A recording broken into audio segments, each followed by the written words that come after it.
नमो लोकनाथेश कल्याणमूर्तिं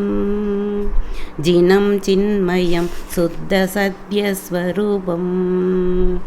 निजं निर्मलं निर्विकल्पं नितान्तं भजे पाहि मां देवमुनिसुव्रदेशम् देवेन्द्रवृन्तादिनुतपादपद्मं सुमित्रात्मजं श्यामवर्णं सुरेशं राजागृहाधीश हरिवंशतिलकं भजे पाहि मां देवमुनिसुव्रदेशम् गुणाधीश समृद्धिदातं विदातं महाप्रादिहार्याष्टयुक्तं सुबिम्बं कमडासुचिन्ना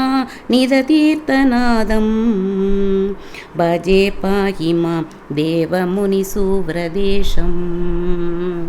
महापञ्चकल्याणसम्प्राप्तमानं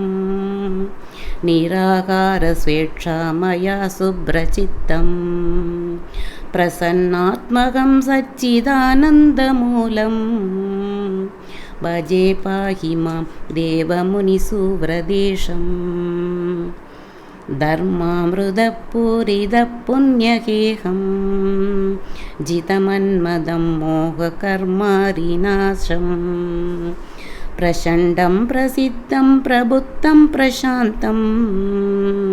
भजे पाहि मां देवमुनिसुव्रदेशम् भवसागरघोरसन्तापनाशं गुरुं सद्गुरुं योगिनाथं मुनीन्द्रं